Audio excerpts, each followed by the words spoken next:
హల్లెలూయా. దైవజనుడు వాక్యం చెప్తున్నప్పుడు ఒక వ్యక్తి ఇక్కడ భారంగా నిద్రపోతున్నాడు. నిద్రా భారం. దేవుని స్తోత్రంలో అపోస్తలుల కార్యము 20వ అధ్యాయము 9వ వచనం చూడండి. అప్పుడు 5 కోనక యవనస్తుడు కిటికీలో కూర్చుండి గాఢ నిద్రపోయి పౌలు చాలాసేపు ప్రసంగించుచుండగా నిద్రాభారం వలన జోగి దేవునికి స్తోత్రము. దేవుడి సన్నిధికి భారములకు ఒక మారు వెళ్తారు. మాకున్న దైవజనులు కూడా చాలా బాధపడతారు. అమ్మా నిద్రపోకండి, చెప్పే వాక్యం వినండి. పాఠం చెప్తున్నప్పుడు టీచరు ఆ పిల్లవాడు నిద్రపోతే ఏమైనా మైండ్కి ఎక్కుతుందా? ఏం చెప్పారు టీచర్, చెప్పు బాబు అంటే ఆ బిడ్డ ఏమైనా చెప్పగలుగుతాడా?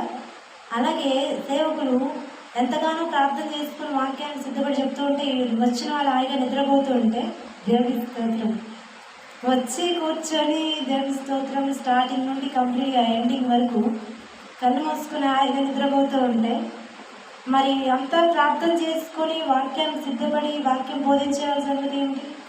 మరి వాక్యం సంగతి ఏంటి? దేవుడి స్తోత్రం.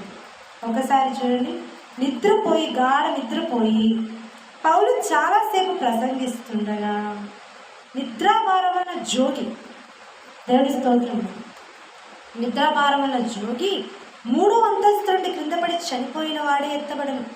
దేవుని నామానికి